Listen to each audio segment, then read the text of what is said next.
The United States is potentially on the verge of a very dangerous extreme weather season. An El Niño is expected to form this summer, and recent forecasts suggest it could be one of the most powerful El Niños on record, a super El Niño. If that happens, it means adding a major natural heat amplifier on top of a planet that is already running extremely hot. And even a regular El Niño would push global temperatures into record territory. It would supercharge heat waves, bring heavier rain and flooding to some places, and increase drought and fire danger in others. And even without an El Niño, we're not exactly starting at a great baseline here. Much of the U.S. is already in drought, which means a lot of landscapes are already primed for wildfire. Forecasters are already warning about elevated fire danger across multiple regions this spring and summer. So this is the moment where you would think that the federal government would be doing everything possible to invest in the agency that was designed to help us understand, forecast, and prepare for extreme weather. That'd be the smart thing to do, right?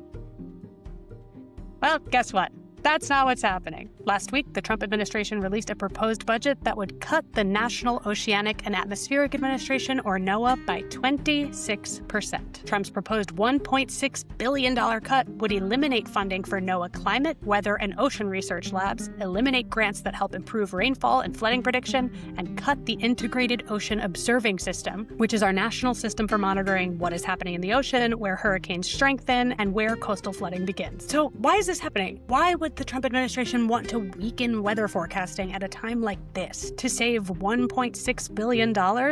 That's like a day of the war in Iran. Actually, literally, it's about 1 day of the war in Iran. Unfortunately, the answer is depressingly simple. It's because NOAA does climate science. And climate science bad. NOAA, in addition to being a weather agency, is one of the most important climate science agencies on Earth. And for the Trump administration, which is bought and paid for by big oil, that makes NOAA a target. Project 2025 laid this out clearly. It called NOAA one of the main drivers of the climate change alarm industry. Project 2025 said that the agency should be broken up and downsized and called for much of its climate research to be disbanded. So this is not just a proposed budget cut to save money. It is a political attack on the government's ability to understand climate change and warn the public about what's coming.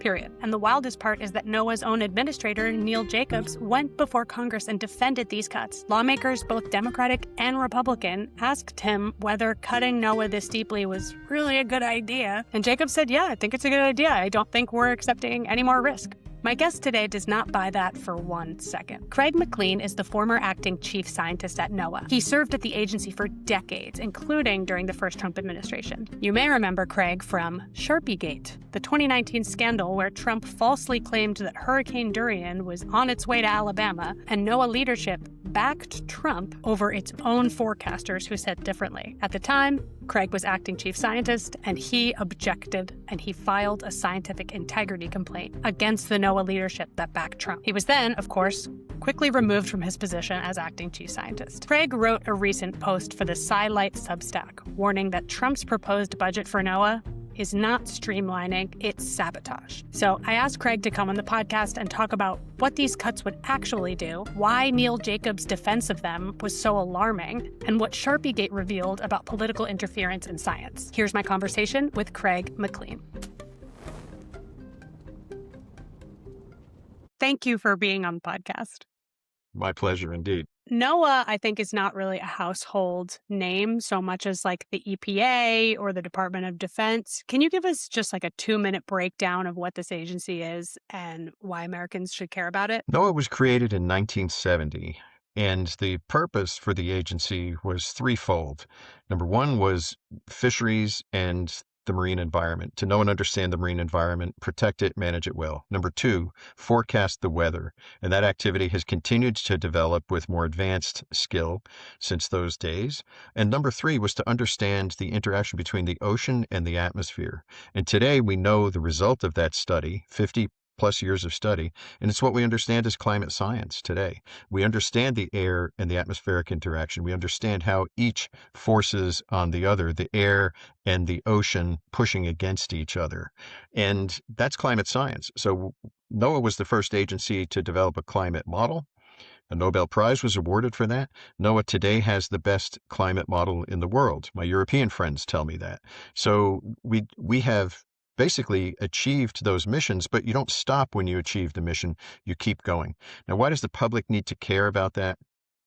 In a simple sense, everyone wants to know with reliability, what is the weather going to be like tomorrow, or 10 days from now, or 2 seasons from now. If you're in agriculture, you need to know that. So farmers, industrial and family farms need this information. Insurance companies need to know what the condition of the ocean will be, as it will affect seasonal growth coming for whether it's the transportation industry, construction industry, or towns and municipalities that need to buy salt to get ready for the winter. All these aspects come back to the ocean measurements and the atmospheric measurements that NOAA makes. We deliver it near term in weather forecasts, but we perfect it long term in climate outlooks and climate assessments. You recently wrote a post about the proposed budget for NOAA, and you were not happy about it. Why?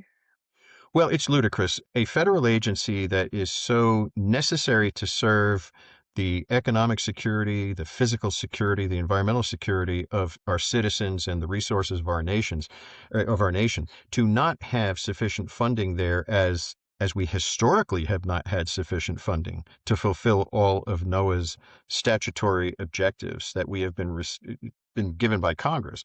To then cut it further on the fallacious beliefs of the president that climate is not real. That is just, it takes the air out of my lungs to think of how ridiculously stupid such a pronouncement really is. And when we look at the impact on the nation, the cost to the nation of not being ready, prepared, and resilient for climate change, or even working to reduce what is causing climate change by withdrawing the funds in other parts of the federal agencies and federal budget for renewables, which are cheaper than oil, especially when you take the oil subsidies out of the budget that we are paying to oil companies. But while I mention oil companies, I would be remiss if I didn't remind your listeners and viewers here that if anyone has question about the legitimacy of the science that described a warming atmosphere and the impacts to Earth and our cities and our people and our economy, all you have to do is ask the oil companies, because 30 years ago, 50 years ago, since then, they've been publishing papers, scientific papers in journals that have explained the exact reality we're experiencing, as have the scientists who were employed by federal agencies and universities, because science is not political. Science speaks its truth. We elect new policies every 4 years. We do not elect science, and this administration is trying to politically define science, and it won't I stand. think you might be wrong, though, because it sounds like now that we do elect science. I mean, just in terms of how it's actually playing out, because now that Donald Trump was elected into office, it's my understanding that science has changed in terms of whether scientists are self-censoring themselves, whether, the whole NSF Independent Advisory Board is getting fired, whether science is funded. In a way, it seems that we do elect science. Well, okay, so I'll debate you on that, in that Please. we elect leaders, and for 250 years, the United States has trusted that our leaders would lead us in a less self-serving direction and a more publicly serving direction. I think anyone who gets into politics has a bit of self-serving ego motivation or other motivations. But by and large, we expected our elected leaders to lead us in the right and rightful direction. Perhaps the closest we've come to that departure before Trump was Richard Nixon looking at self-preservation. And that was a pretty ugly time in America's history. But the political party of Nixon stood up and said, no, we can't buy this. There's something of a higher order than our political party, and it's the Constitution, and it's the dignified, rightful exercise of democracy. Today, we don't have that. So people, let's do some math. 99 million people who could have voted stayed home and didn't vote. 77 million people voted for Trump, and 75 million people voted against Trump. You could say voted for Harris, of course, but those were the numbers. 99 didn't show up. 75 did for Trump. 77 did for Trump. 75 voted against Trump. Now, the middle of America was not heard. That's a lot of people who didn't turn out and vote. Okay, did Trump win the election? Clearly. But as we elect Trump, climate was not the issue on the electoral billboard. So we we do now have an administration that is defining for us politically what the science is. But I have to say, while there hasn't been great courage shown on the formerly labeled Republican Party of the Congress, I think them more of a cult today than the Republican Party. Bring me a John McCain or a George W. Bush, George H.W. Bush, excuse me, George H.W. Bush. That's the traditional Republican Party, and there you could have debates to arrive at moderation and a proper path forward. But when we look at where we are now, where the Republican Party is not standing up to Trump, but they quietly are voting for a budget that last year and the year before gave NOAA the funding, gave many agencies the funding that they needed. The Congress is not buying Trump's budget, and they need to do the same this year. They need to continue in that wave of, I'll say, hidden courage, because no one stands up and says, no one on the Republican side stands up and says, Trump is wrong. We need to fully fund this budget. It's happening quietly at the subcommittee levels, the committee levels, and then the budgets are passed. What remains to be seen is where Trump's budgeteer, the Office of Management and Budget, is slowly trickling those dollars out to release them once appropriated to the federal agencies, and they're illegally controlling the money there. I say illegally, it's under question, it's in the courts, it's not yet up to the Supreme Court, and by the time it gets there, it's not even on the docket yet of the Supreme Court. The Trump administration will probably be concluded by the time this question is asked and answered as to whether or not appropriation law stands as it was determined during Nixon's administration, because he tried to do the same thing and he was shut down, and the Congress authored legislation that controlled how the president can or cannot fail to spend the money that was appropriated. Well, I will say, I agree with you that it's become difficult to see many it's become rare to see any Republican stand in opposition to a Trump proposal. But I did see at least a soft level of opposition from a couple of Republicans in the recent budgetary hearing for NOAA's budget. Brian Babin, who is the chair of the House Committee on Science, Space, and Technology, he's from Texas, and he expressed concern about the proposed elimination of grants that support extreme weather event warnings. He said, I just pulled up his quote, after the catastrophic events in Kerr County, Texas last July 4th, I'm particularly sensitive to efforts to improve flash flood watches, warnings, decisions, support, and products that inform timely evacuation. I am concerned that eliminating these grants would stymie future improvements. I mean, that's not Trump's budget sucks, but it's close to an expression of opposition as I've seen. Well, you're right, Emily, but it shouldn't have taken the death of young girls in order to force Texas legislators to offer that opinion.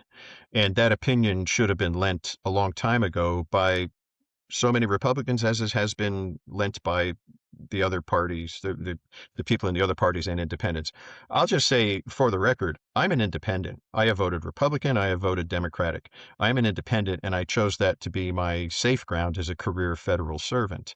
And now that I'm retired, I still register as an independent. So I may be labeled as political because I attack the Trump administration's stupidity with such regularity, but I'm not doing it for party notions. I'm doing it for what I understand is right and to stand up for science. I want to also go back to something you mentioned earlier, which is that the Trump administration is proposing these massive budget cuts at NOAA because it rejects climate science, because of this political rejection of the green news scam climate agenda.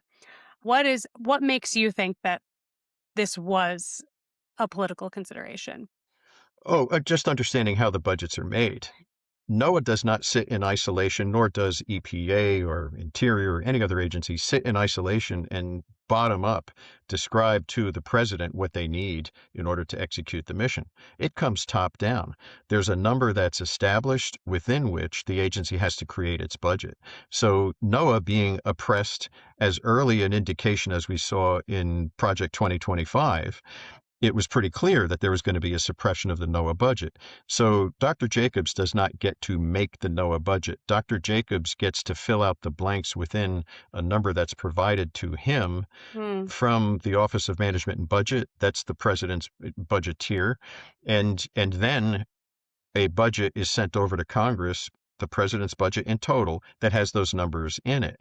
So the NOAA determination is whether it's Democrat or Republican. That's the way it works.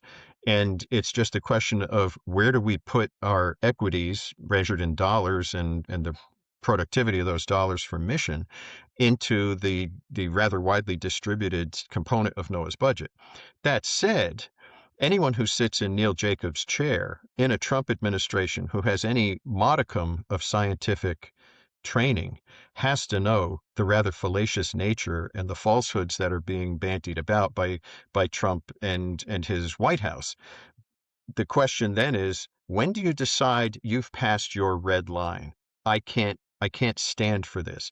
Everyone of character has to have a red line beyond which they won't pass. And I know where my lines are, and I've executed them, and many times in places in my career that are not as widely known as some of the others. But everyone has to have a red line. So sitting in that hearing, if Dr. Jacobs said this is a crazy budget and it's a ridiculously low amount for us to do our mission, he'd be gone in the morning. Right. And sometimes being gone in the morning is more important than trying to come up with the cover for why this budget is okay, because it was entirely fallacious to think that you said it earlier, $1.6 billion from the agency will be extracted if Trump's budget is approved by Congress. But don't worry about that. We'll still be able to get the job done. That's ridiculous. There is no way. That was huge. That was it. That was a huge over and over. Dr. Jacobs said, this budget, this quarter of the agency's entire budget is not going to affect our mission at all. At one point, I think he said he was asked, what increased risk are we accepting by making these cuts? How much increased wildfire risk? How much increased flooding risk? How much increased hurricane risk are we accepting by cutting NOAA by $1.6 billion? He said, and I quote, "We are not accepting more risk." I thought that was big. I mean, what did you think about that? It's a lie. It's a lie. And if you look at the 27,000 years of experience that have left NOAA last year, either by the illegal firings of employees who were probationary in label, but many of them had more than a decade experience in the agency, and to make believe that we didn't need those 27,000 years of experience, that's an entire mentor class gone. And to think that 1.6 billion is not needed in order to execute the agency's mission, it just is remarkably mindless to think somebody could accept that and believe it. So when we look at the problems that this raises, there has been no accounting of NOAA since the Trump administration arrived as to what will not get done, where are we short on people. We have to put the puzzle pieces together. We're watching the Weather Service advertise for employees, the Ocean Service, Oceans and Atmospheric Research, which I used to be responsible for. We're seeing bits and pieces of recruitments arise now, which kind of suggests that the Doge boys got it wrong, and that we lost too many people in order to address the mission, but they have not said, nor will they say, which missions are in jeopardy of not being adequately performed because of the wrongful cuts that they had made. That would be their admission of their own stupidity. Oh, boy. It's all just so fucked. Well, because, I mean, when you think about it, it's like the budget of NOAA is so small compared to the amount of money that it costs us to recover from a storm, wildfire, other extreme weather event that we were inadequately prepared for. 6 point however many $billion that is NOAA's budget is a lot to me, a person. Like, that would Absolutely. be an insane amount of money. But as a reporter who covers disasters, I see that price tag all the time. That is a common price tag that I see. for disasters. And it occurs to me that NOAA also probably, and correct me if I'm wrong, it probably funds or does some research that helps us accumulate the cost of these disasters. Sort of like, is there any research that NOAA does that helps us accumulate those costs or really see how much climate change is costing us over time? Because that to me would seem like a political reason to want to defund this agency if it's actually showing us the true cost of rising extreme weather. So we have a nascent component inside of NOAA, heroically understaffed and underfunded, but they perform economic analyses of weather events and climatological outlooks and forecasts. But let me offer a parallel perspective on this. During the Department of Homeland Security shutdown weeks, months, that we had to stand in longer lines at airports, TSA was the headline because so much of America flies on airplanes, and we don't want to stand in lines because we don't have enough TSA employees on the job. The United States Coast Guard, who saves people at sea, the Coast Guard was unfunded. They were getting by on banked money that they had from other accounts, but they came dangerously close to running out of money and not being able to pay their service members and the like. So the public was not even aware of the Coast Guard's plight, but it's what's in our front of mind, what's in our consciousness. So when I watch a storm take the lives of young girls in a Texas camp, I might know because of where I worked what would have gone and should have gone into the local response. But the average citizen doesn't. And I think that's another harm that we have to take care of, where if you look at, I think the two most likely promoting federal activities. One is the military, because we need to make sure we have bright young people coming into the service of our nation, and you need to encourage people to serve, and you do that through advertising and projecting your mission. NASA is the other agency that does that very well. The amount of money that has historically been given to NASA to present itself to the public is orders of magnitude over what NOAA's budget is. That's the problem that I think adds to NOAA not being widely known by the public. It may not be widely known by the public, but it has certainly become an area of interest to the Trump administration, which, as we all know, is an administration that works very closely with the fossil fuel industry, that actively denies climate science. And I think there's a decent case to be made that political interference is contributing to these huge proposed cuts we see in this agency, the desire to weaken one of the world's premier climate science agencies. You saw political interference while you were at NOAA during Trump's first term in 2019, I believe, and you paid quite a price for calling that out. I think people will remember this if they do a Sharpiegate, but can you take us through that from your understanding? What happened there? The president was given a dated forecast, and apparently that locked into his mind as to what was going to happen with Hurricane Dorian. Dorian had ripped through the Caribbean and taken lives in several Caribbean islands. It was a fierce storm, and it was headed towards the Florida Peninsula. And at the moment in time that the state of Florida had to make a call as to whether or not there should be an evacuation of the areas of the coast, a very wise director of the Hurricane Center and a very attuned director of the National Weather Service ordered additional sampling to be taken across the country. So the entirety of the Operational Weather Service went to work on this. We had also our heroes that were flying the hurricane hunters, penetrating the storm. It's a complex enterprise to forecast a hurricane accurately. Trump gets on the campaign trail and he starts with a tweet that talked about the storm coming over the good people of Alabama. And it wasn't true. The forecast changed days before what Trump was offering, and his dated forecast unnecessarily alarmed the citizenry of coastal Alabama. So instead of just what many normal people would do is to just get past it, ignore it, move on, or say, Mea culpa. No, please trust the National Weather Service forecast. There's been an update since I communicated with you.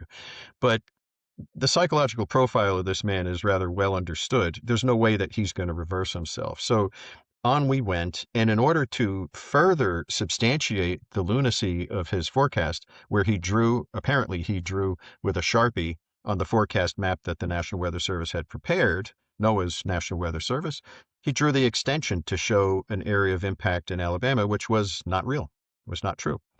So I think the gravest harm was that NOAA political appointees with Department of Commerce political appointees cast a press release which maligned the expertise of the National Weather Service forecasters and praised, in effect, the president's prescient ability to forecast a hurricane. The president was right as a technical matter, and the Weather Service forecasters were incorrect.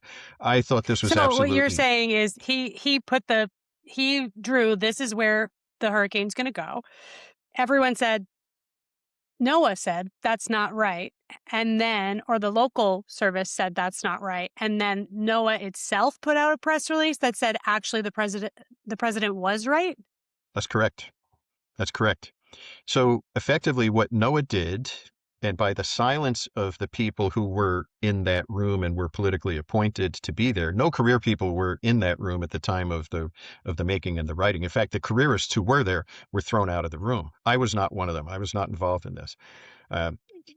The notion that the public trust in our National Weather Service forecasters would be so debased simply to preserve the ego of a very ego-frail president of the United States was absolutely ridiculous. So scientific integrity was gobbled up in order to placate a megalomaniac. And that's the kind of stuff that's in science fiction writing. That's not American government behavior. And it incensed me and several other people. And I was among several who filed a complaint in our internal process about the scientific integrity policy of NOAA. So my objection to it was written in a one-page message that I sent out to all the employees that I was responsible for. And that was several thousand people.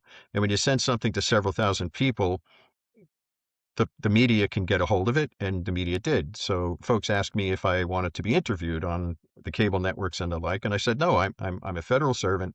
You wound up with an internal piece of correspondence. I could look you in the eye, and I've told many people this. I swore to this. I did not release that document. It got out. But I didn't need to be interviewed about it. The story was the crazy people that lied to the public about this. That's the story. I'm not the story. So that's where I left it. And then it wasn't until the president was elected but not yet inaugurated or sworn in that colleagues at CBS asked if I would give an interview on that matter, and I did. They asked me one telling question is, how come you haven't spoken about this since you retired? It was about 2 years after I retired when they interviewed me. And I said, well, nobody's asked, but I'm happy to talk about it now. While I was a federal servant, there are certain domains that as a federal employee, you don't take to the airwaves unless it's so egregious that's your red line. But for me, it was a red line to speak up and speak out about it. It's a red line and let me know if I'm interpreting this correctly. It sounds like the red line was not being able to admit a mistake. It's my understanding that in science, mistakes are expected, just like in life. And what makes science so trustworthy is that it has a process of correcting mistakes, calling out and saying mea culpa, as you said. That's how we move forward. It seems like what you were calling out, what made you want to file a complaint about the violation of the scientific integrity policy, is that you're seeing mistakes being covered up, which is the antithesis to science. Yeah, very much so. Very much so. So let me be a little bit more clear as what I stated previously. I was not in a position, nor did I want to take the position where I would make an overt public declaration. But the idea that a mistake had been made at the highest level of government and that the entire government apparatus that was politically loyal was going to just be quiet and let this happen was simply un-American. It's anti-democracy, and it's part of a level of control that we've just seen more and more of in the Trump administration. Now, you made the kind statement in the introduction of our conversation that I had served in the acting chief scientist role. I was the acting chief scientist. I was not the declared chief scientist. A political appointee is made, or a political appointment is made for the chief scientist at NOAA. Personally, I think that's a mistake. You just want the science view. You don't want political loyalty. But what we wind up with is political loyalty in some chief scientist appointments. And that's a problem, I think. But when we see the pronouncements of the political machine suppressing the views of the professional employees, now we have a real problem. I did want to point out that it does appear that you have a map of Sharpiegate, of the incorrect hurricane forecast on your couch. Am I seeing that correctly? You are, in fact, seeing that correctly. That's a blanket that's not silk screened, it's woven. And I, I was flattered to receive that as a retirement gift from some very valuable and dear people. And I treasure that because of their loyalty to me and the same cause that we all stood up for. So I hold on to that with pride. It's now coming to me. Did we even mention in that story that you were relieved of your position after that letter came out? I just want to make sure we had that on there. Well, to be honest, yes, it did happen. But to be honest with you, the position I was in, I was the career assistant administrator for research. So that's a career job. And the person who holds that job is routinely looked to fill the chief scientist job if there's no political appointment. That's how I wound up as the chief scientist for almost the entire Trump administration. They tolerated me throughout the near entirety of the Trump administration. But after the independent review of the political appointees' conduct in Hurricane Dorian, aka Sharpiegate, after the National Academy of Public Administration offered their view as to who had done what wrong, including the political appointees who violated the scientific integrity policy, I sent a memorandum to the political appointees at NOAA asking them by the end of that particular week of my writing to send back a written affirmation to me as chief scientist and assistant administrator for research that you have read and understood the scientific integrity policy that some of you have violated. Most of them wrote back immediately, yes, read it, understand it, no question. But others didn't. And I received a notice from the acting chief of staff that was communicated through that person from the White House Personnel Office. Thank you for your service. You're no longer the chief scientist. You'll have a replacement coming. So it was a cause and effect, very apparently. But I felt that was continuing to be the right thing to do. People violated the policy. They needed to be reminded of their obligations and prove to me, because I'll stand the watch and make sure you uphold your obligations, as to what you're supposed to be doing under this policy. Did any of those people who didn't write back and say, I understand, I've read the scientific integrity policy, are any of those people still at NOAA in the Trump administration? Yes. To the best of my recollection, I don't believe I received an affirmation from at least one, but I certainly know I didn't receive that affirmation from another. And they're very visible Neil people. Jacobs. It's not my place to necessarily be calling people out, but I'm not going to disagree with you. But I could be wrong. But I have to say, as far as Dr. Jacobs is concerned, I was not flattering to him during the course of his first term. And when he left, at the conclusion of the Trump administration, he left me a very kind note on my desk, and I value that note. It was a personal communication. And one thing I realize in politics, you can get past things, but when we're talking about the science that leads to the warnings and the safety of life or people's ways of life and livelihoods, that's something else that we need to be considering. It's not just slap on the back and let's go out and have a coffee and talk about how it could have gone. There are certain things that you just have to stand up for, and I expect to see more of that. Yeah, I have thoughts. It's about Neil Jacobs based on that hearing, um, and not being an expert in NOAA whatsoever, but it seemed to me like he was doing his best to try to defend the Trump administration's budget proposal. It almost seems like he wanted to be a firewall in between what was happening at NOAA and the Trump administration. Like, how can I do what the Trump administration wants me to do while still preserving? I felt like he really wanted to, but that, like, when you work with the devil, there's really I don't know. I think Is you any of nailed it. this resonating with you? Absolutely. Really? When you work with the devil, you know you're going to have to get caught between what's right and wrong. So the question then becomes, why do you want to work with the devil? You know this day is going to come. You know you're going to get caught between your scientific reputation and the reality that everyone else can see. And to subject oneself to that, it's a different person than I am. I Yeah. could not. But yeah, I think, Emily, you hit it. You're dancing with the devil. What do you expect? Well, and I think and I've heard this from many people across other different agencies as well, is if you're somebody who actually really cares about the mission of the agency, like I think Dr. Jacobs does, you think to yourself, if I leave, if I can't play this role, then he'll replace me with someone who will just be happy, who doesn't care about the agency, who will be happy to gut the whole thing. And that is why I need to do that. That is what I felt emanating from him. I think that's true. I think I don't know that for a fact, but my personal belief is that's true. I don't think Dr. Jacobs wants to do any harm to the agency. I don't think that if Dr. Jacobs had his way, that NOAA would be looking at that same budget in the executive branch presenting a budget to Congress. He is richly steeped in his expertise on weather. Mostly that's all you heard about in the hearing was weather. You didn't Yep. hear much about oceans or anything else in NOAA. But No. but he is an expert in weather. And n- having to stay there and say that is one choice, right? Initially saying, yes, I'll take the job. That's one choice.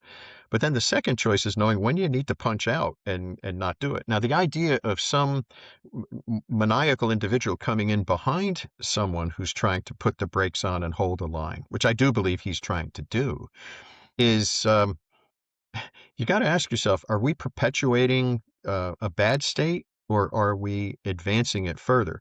Now, I'll just Yeah. take a look. It's an area I'm not an expert in, but forgive me. So just by what I read in the newspapers, if I look at what Mr. Kennedy is doing to health in America, I think the ridiculousness of his affirmations is compromising enough that the medical world in the nation says, yeah, we're not going to listen to that stuff. We're just going to continue to practice medicine to know the way we've been trained, and we'll sustain that. So if you have a ridiculous person, the extreme of the ridiculous might even make it easier for Congress to look and say, there's absolutely no way we're going to go with this budget. So there are two strategies to take. I don't know which one is better. We know we have one in front of us now where the guy with a science background is leading the agency, trying to trying to minimize the damage. He's not cheerleading these reductions, but he's having to defend them because that's the nature of his position. But if you got to the point of the ridiculous, where Yeah. mayhem in that seat, it would be even easier for that Texas congressman to basically say, maybe a little bit No. earlier, I didn't need to see the death of these young girls in order to find my courage and stand up and say, don't cut NOAA's budget.